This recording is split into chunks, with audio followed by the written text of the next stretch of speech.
RJ Baxter with Real Estate Agent Superstars. I'm your host for today's show, and we have a special guest for us today, Jeff Plous, owner-broker of Hatch Realty in Denver, Colorado, one of the largest boutique real estate agencies in the Denver area.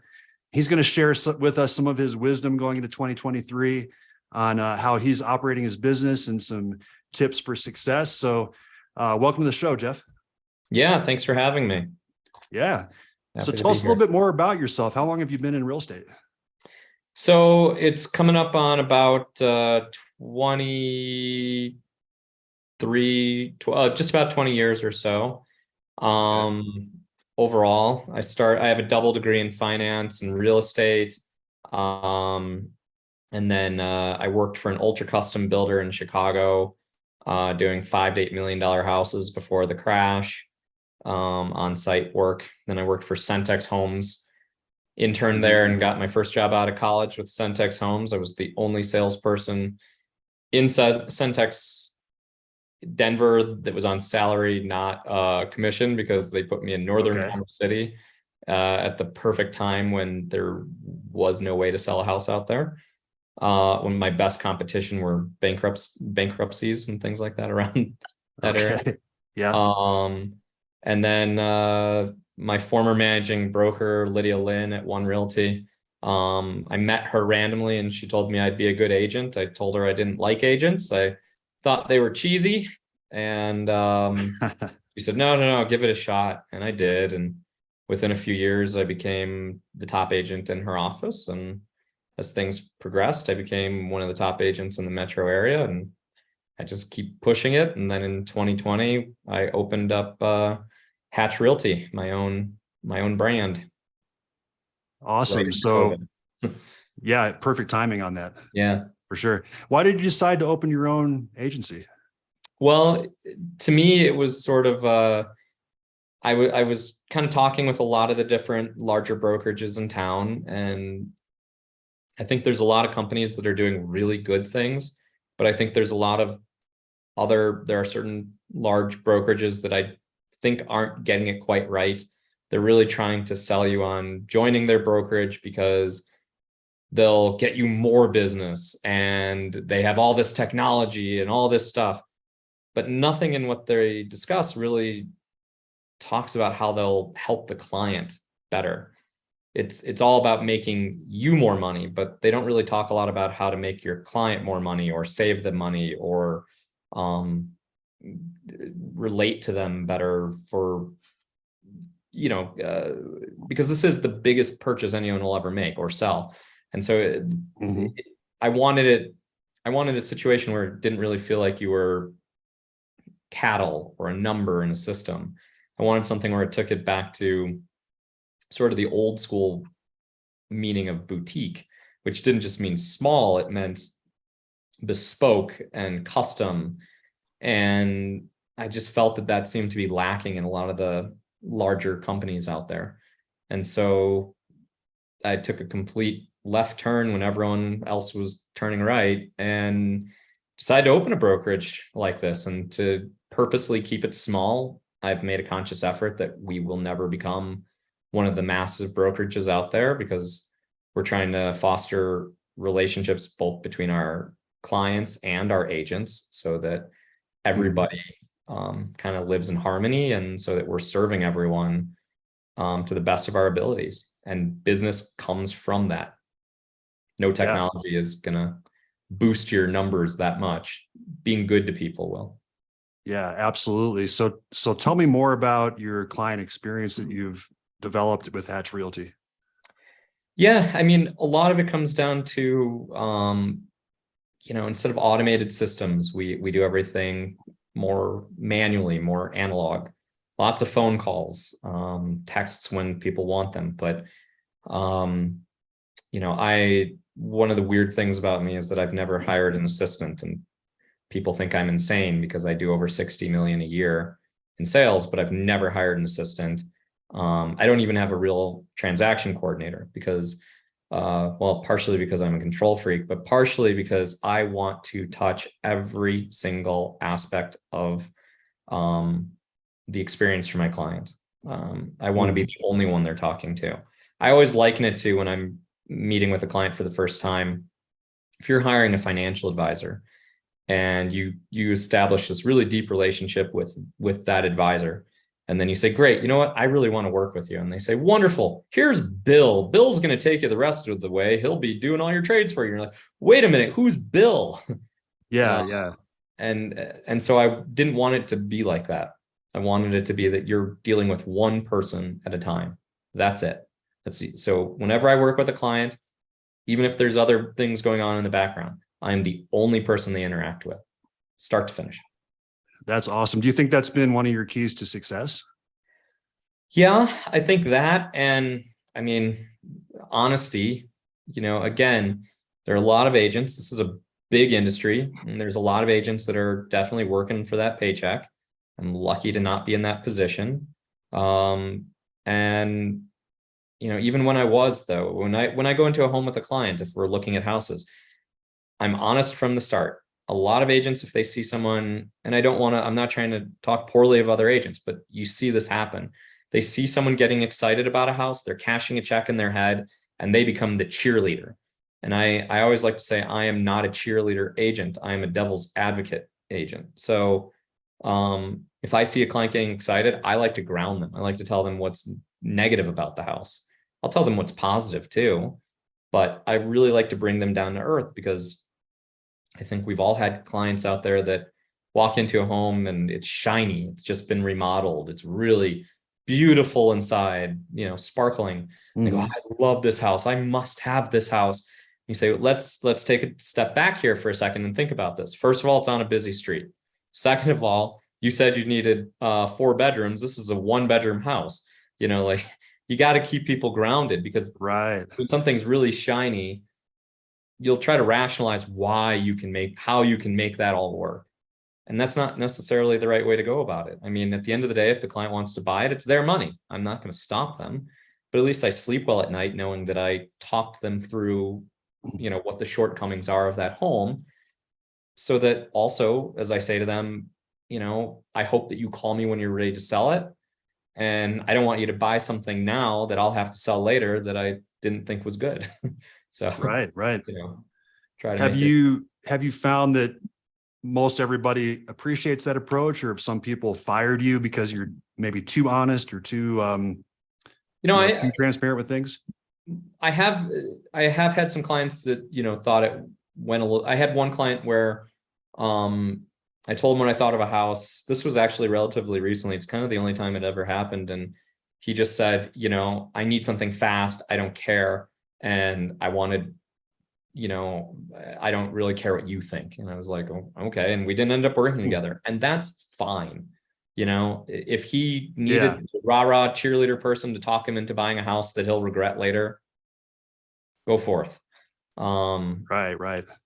But I just, again, I'm not going to talk them out of buying the house. I just want someone to be realistic about the expectations, to understand what they're getting themselves into.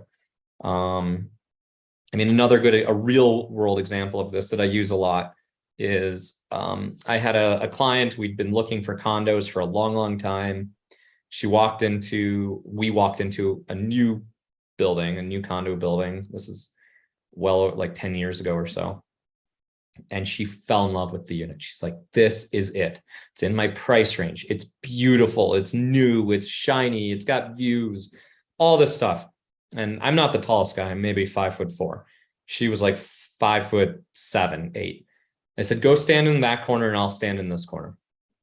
She did. And I said, what do you notice? And she said, well, we're about the same height now. And I said, yeah, this is a concrete built building. That's not good. And she said, but I love this unit. I have to have it. And I just said, please. This was one of the times where I kind of begged her. I said, don't buy this unit. You're going to regret it. There's something not right about this building. And luckily she didn't. And that building ended up going into a massive lawsuit against the builder. There were major settlements, all that stuff. In the meantime, it meant that the units were kind of frozen for being for resales. Even now, those units haven't fully recovered in price because the building was kind of that messed up. Instead, she bought a condo in the secondary market, similar price. She kept it for 2-3 years, sold it and made $150,000, and bought something else that she also has made a lot of money on, that she still owns. So, I think that, and because of that, she's referred me to friends and family and things like that. And if I'd put her in a building that was garbage, I wouldn't have felt good about it. Yeah. Yeah. That's a great story. So what do you do for your clients that you mentioned she's referred a lot of people? What do you do to stay in touch with your clients and to continue to foster those relationships?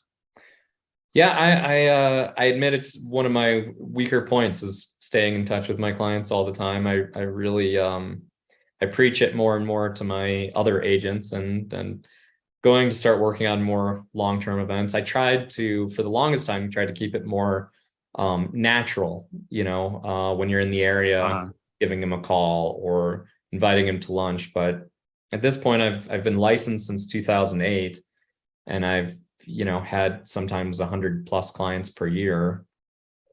Kind of gets hard to naturally talk to everybody. It's a lot of people. A regular basis. So working on that a little bit more and more, because I think it's a big part of how my business should continue forward. And staying in touch with these people is important. At the same time, I also try to be very careful about not going down the path of over contact. I sometimes you have a client that uses someone else when they sell or buy, and that always hurts, but it's going to happen over the years. But sure, I still sometimes I want to try and straddle that line where I'm not sending them too much stuff or calling them too much or whatever, to the point where it becomes annoying. Right. I like things to feel organic. Yeah, totally. What's your sweet spot with contacts, and how do you contact people now? Is it phone calls, emails, texts? Yeah, a little bit of all of the above, depending on the situation. Okay. Yeah. So what do you have in store for 2023? What kind of goals do you have? Where are you going with things? Yeah, I mean, I think that we all know that there's the possibility that this might be a rougher year than we've seen in quite some time, with higher interest rates. I think there's going to remain, I think inventory is going to remain quite low through this year. I mean, think about it. All the people last year who bought their house before the rates went up. I mean, even myself, I'm sitting on like a 2.25 jumbo. Why would I move? Yeah. It's going to make, you'd have to find the perfect home or have a big reason that you need to move to abandon that kind of rate. Right. So I think we'll have low inventory, and I think buyers will be picky. Sometimes I like to say that it's sort of like we need to pretend that the last 2 years didn't happen, and hope that it's sort of like it was 2 years, just before COVID kind of moved in. That our clients don't have to be under the gun at all times. Yeah. So I'm hoping for some strong business this year, but I'm hoping that it can be in a way where you actually feel like you're doing your job. I think that there have been times where the market was just so crazy that it was more like throwing darts at a board, or doing things where certain clients, I would tell them like, this is a big number for this house, and them saying, that's okay, I just want to win this house, and that's great. But I'd rather go back to the days where you feel like you're not just, giving away your firstborn to get your client the house. Yeah. It is nice that we have more of a rational market right now, where buyers can, take a little bit more time, look at the house, do things like inspections and appraisals, which is nice. Yeah. I mean, God, I remember last year I never did it, but people offering like vacations if someone would take their offer. I mean, just all these crazy things just didn't feel, they felt slimy, and I don't even know if that was allowed, really legally allowed, but people were putting crazy things into offers, and I'm glad we're not in that moment anymore, Yeah. Well, I think what you said, to go to work again and actually do our jobs, is so important. And a lot of agents don't know how to do that. I mean, I think there's agents out there that started in 2020, for example, and that's all they knew. So I think, so were you going to say something else? Yeah, I was. I was going to say, like, I think a lot of us are thinking this too, is that we hope that there are a lot of agents who did get licensed thinking this was all easy money. And, you know, I hope that some of those decide to go back to whatever job they had before that, so that agents who really know what they're doing, hopefully like myself, can get out there and help people instead of having, there was a lot of harm being done when things were really crazy and everybody was an agent suddenly. Yeah, absolutely. So for agents that are struggling out there, what advice would you have for them right now on what to do to get things going? Yeah, I mean, make sure that it's something you're actually passionate about. I mean, if you're in this because you think that it's good money, or that you're in it for the money, whatever, if money is a thing that is in your mind of why you're in real estate, it's probably not the business for you. You need to be passionate about what you're doing. You need to be passionate about helping people. You need to realize that these aren't widgets you're selling. These are houses. These are expensive assets. It's not just convincing people to buy houses. I actually do. This is another little thing I always try to remind myself. Sales, the only side of this that is sales is when you're convincing a buyer or seller to work with you. The rest is that you're an advocate, that you're their fiduciary. So sales is just selling who you are and what you do to help get the client. Once they're your client, your job isn't to convince them to take an offer or to bid on a house. Your job is to help them get what they're looking for. Whether it's when you're selling, helping them to make sure they're getting the most for their home and not, doing frivolous repairs. When you're helping them buy, you're making sure that they're staying within budget and that they're buying something that they're going to love, not something that'll just do for now. And so I always try to remind my agents of that. So I think that's a big thing that agents who are struggling need to remind themselves. If they're struggling and they have extra time, take classes, and not just classes on how to sell or things like that. Learn what a house is. The amount of agents, even some very experienced agents, who've called me and asked, what does asbestos look like? What does, what's this crack mean in the wall? Different things. Now, again, legally, that's not our area of expertise. We're supposed to have an engineer come in and all that kind of stuff. But you should be able to identify certain things if you're going to be in this industry. Again, you wouldn't want your financial advisor to not have an understanding of the bond market or the stock market and is just trying to sell you on stuff. That just wouldn't go well. So I think that, be educated, be smart, understand what you're selling. Yeah. And I love you using that word of fiduciary. You're representing them. People forget that there is a fiduciary duty involved here once you sign an agency. Yeah. Yeah. So if you had to, let's say you had zero business right now and you absolutely had to get a person under contract within the next 30 days. Yeah. To pay your bills, what would you do right now today? I mean, again, that's a hard question to answer because I never think you should have that mindset of, oh my God, I got to find a way to get someone under contract so I can pay the bills. Because then you're forcing it. A, your clients can tell when you're forcing it. B, you've now probably done something, talked to your client, and you've switched again from that fiduciary to a salesperson. And you don't want to put yourself in that position. If you're really struggling for money, find another source until you can get a sale would be my biggest one, because I never think you should compromise your service, yourself in any way, shape, or form for a quick sale.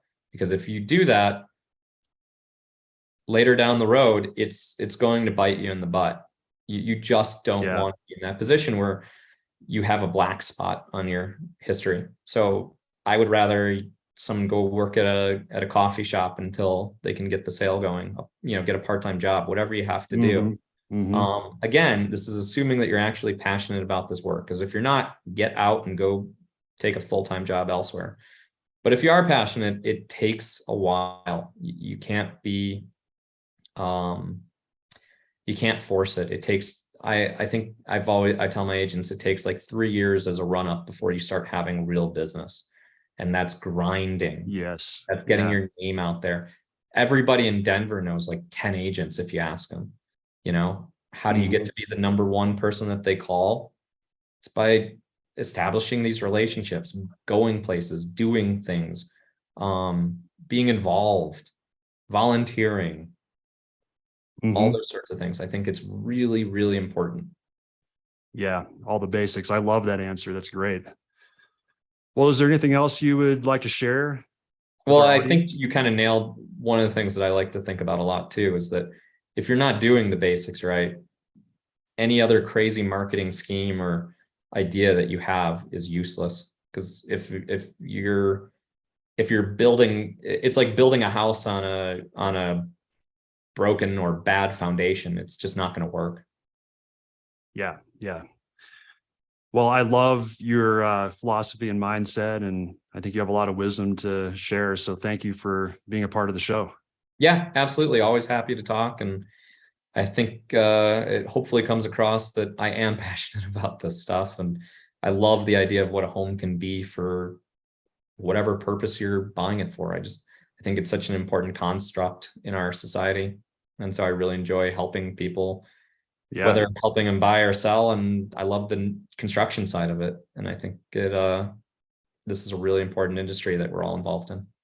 Absolutely. Yeah. I don't know if you've heard this term. It's called the triad of awesomeness, where if you can find something where you're not only passionate about it, you love doing it, and you're good at it, but also makes you money. If you can fit all three of those things together, that's the awesome zone where all of us would love to be. So, and I can see that you're in that zone.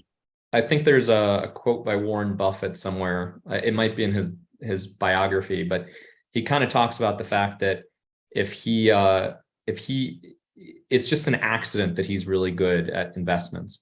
It was the thing that like just clicked for him. He's like, if I had been really passionate into history, I'd be the best history teacher there ever was.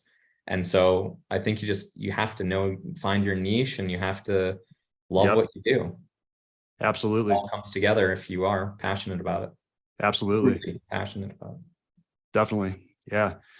Well, thanks again, Jeff. And thanks for all the listeners out there that are listening to the show today. My name is RJ Baxter. I am a lender with Intercap Lending, and we're known for high level of communication, following up with leads like green on a pickle, and closing on time. So call me if you'd like to talk more about that and how we do it.